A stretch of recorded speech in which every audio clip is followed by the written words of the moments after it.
আমার প্রিয় শিক্ষার্থীবৃন্দ, তোমাদের সকলকে মন্ডল ইনস্টিটিউশনের পক্ষ থেকে জানাই স্বাগত। তো বন্ধুরা, আজকে আমি তোমাদের জন্য 12 ক্লাসের শিক্ষা বিজ্ঞানের সাজেশন নিয়ে এসেছি।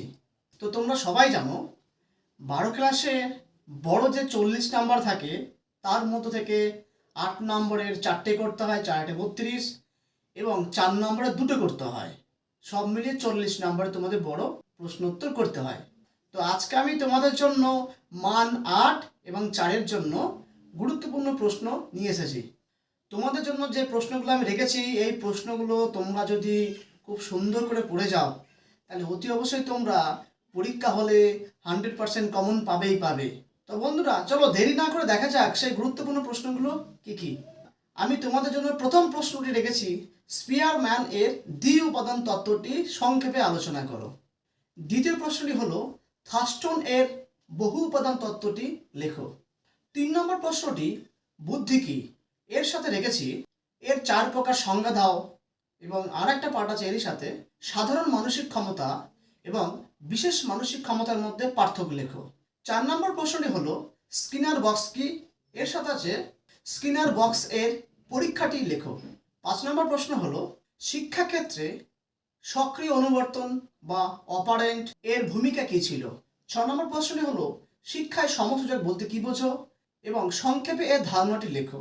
তো বন্ধুরা, 7 নম্বর প্রশ্নটি হলো, স্বাধীন ভারতের প্রথম শিক্ষা কমিশন কোনটি, এরই সাথে আছে এই কমিশনের সুপারিশ অনুযায়ী উচ্চ শিক্ষার লক্ষ্যগুলি লেখো।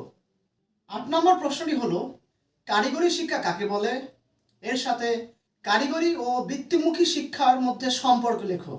9 নম্বর প্রশ্নটি হলো, মুদালিয়ার কমিশনের মতে মাধ্যমিক শিক্ষার লক্ষ্য ও উদ্দেশ্যগুলি কী কী, এবং এরই সাথে আছে এই প্রসঙ্গে সপ্ত প্রবাহ এর ধারণাটি লেখো। মান 8-এর শেষ প্রশ্নটি হলো, প্রাথমিক শিক্ষা সংক্রান্ত কোঠারি কমিশনের সুপারিশগুলি আলোচনা করো। এই ছিল আমার মান 8-এর টোটাল 10টা প্রশ্ন। এবার আমি তোমাদের জন্য মান 4-এর জন্য 5টা প্রশ্ন রেখেছি। তো চলো দেখে নিই সেই 5টি প্রশ্ন কি কি।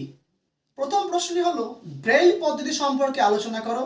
দ্বিতীয় প্রশ্নটি হলো, বয়স্ক শিক্ষা কাকে বলে, এর সাথে বয়স্ক শিক্ষার লক্ষ্যগুলো কি কি। 3 নম্বর প্রশ্নটি হলো, সর্বশিক্ষা মিশন কি। 4 নম্বর প্রশ্নটি হলো, কম্পিউটারের শিক্ষামূলক উপযোগিতা সম্পর্কে সংক্ষেপে লেখো। বন্ধুরা, মান 4-এর শেষ প্রশ্নটি হলো, শিক্ষাক্ষেত্রে প্রযুক্তির ব্যবহারগুলি লেখো। তো বন্ধুরা, এই ছিল আজকে মান 8 এবং 4-এর কিছু গুরুত্বপূর্ণ প্রশ্ন।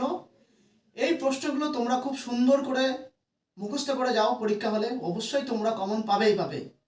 ভিডিওটি ভালো লাগলে তোমরা অতি অবশ্যই চ্যানেলটি সাবস্ক্রাইব করে পাশে থেকো, এবং ভিডিওটিতে অতি অবশ্যই তোমরা লাইক এবং কমেন্ট করে দিও। তো এখানেই শেষ করছি, দেখা হবে তোমাদের সাথে আমার পরবর্তী ভিডিওতে।